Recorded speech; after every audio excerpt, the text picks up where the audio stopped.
Tim, welcome to Watch You Want. Thanks for logging on. Today we are looking at a rare, handcrafted artisanal treat. This is the Rolex Oyster Perpetual reference 114200, 34 millimeters in stainless steel, hand engraved by Master Gunsmith Geoffroy Gournet. Born in France, trained in Belgium, practicing in the United States, Gournet is a traditional hammer and chisel gunsmith.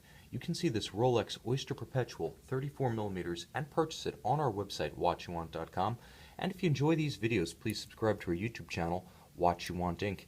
Now, 34 millimeters across the round portion of the case, 42 millimeters from extremity of lug to extremity, and 11.5 millimeters thick. None of that matters. I usually lead off with ergonomics, but you can see, other than the proportion in relation to my 16 centimeter circumference wrist, all of the impact of this watch, all of its visual footprint, its style, and its substance comes from the investment of Gournet's skill in the metal of the case, the bezel, the clasp, and the bracelet. This is traditional artisanal gunsmithing, the engraving that gives character to bespoke guns, to firearms built in the traditional old world fashion, engraved by hand. This piece, like those firearms, can never be exactly duplicated, even by the artisan himself.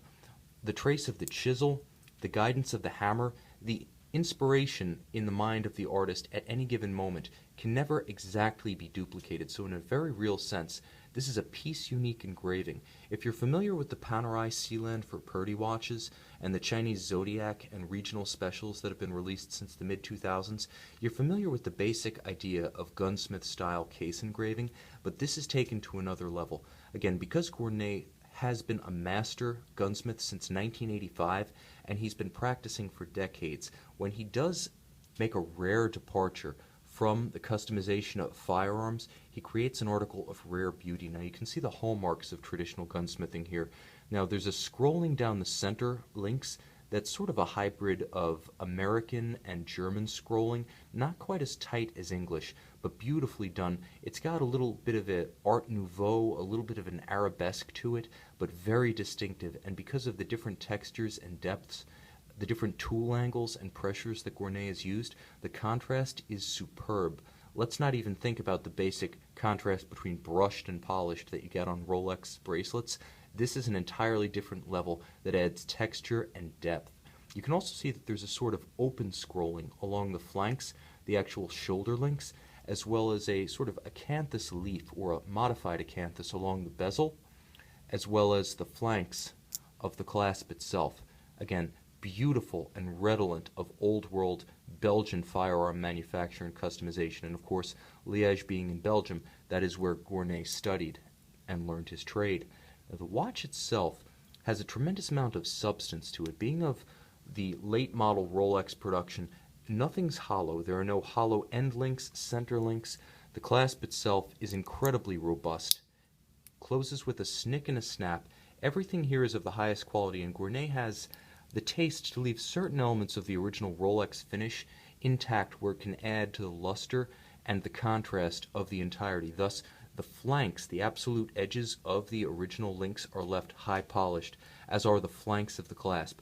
That's the eye of the artisan, knowing when to leave just a little bit of the canvas blank.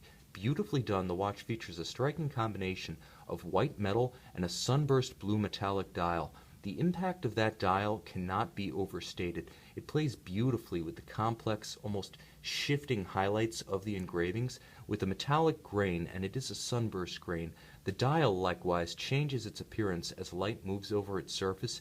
It's a great combination, and with a classical explorer style 369, the watch is both legible and timeless in its layout. Now inside, Rolex Oyster Perpetual caliber 3130, automatic winding, very tough, handmade Breguet overcoil hairspring. It is a COSC rated Swiss chronometer. When you pull the crown, it does stop the seconds hand, allowing precise synchronization. 100-meter water resistance, that's 330 feet. This is a watch that you could wear anywhere. The investment of real artisanal skill in almost every square millimeter of the case, the bezel, the clasp, the bracelet, trumps the impact of any precious metals, any diamonds, any superfluous decoration. Simply can't compare to what the chisel and the hammer has wrought. This is an outstanding example of exclusivity at its best, something that no one else can have. Certainly no one else can have exactly this combination of highlights, textures, and depth. The watch represents real investment of value, the blood, sweat, and the tears of a traditionally trained artisan, to an effect that simply can't be replicated with any mass-produced Hublot, Rolex, Omega, even Patek Philippe. If you want the impact of métier d'art craftsmanship, you need to get it, and that's exactly what Gournet has invested in this watch. If you want Sealand for Purdy to the power of 10, believe me, this Rolex Oyster Perpetual reference 114200, hand engraved by Geoffroy Gournet, is the ticket. See it, and if you like, take it home from our website, watchyouwant.com.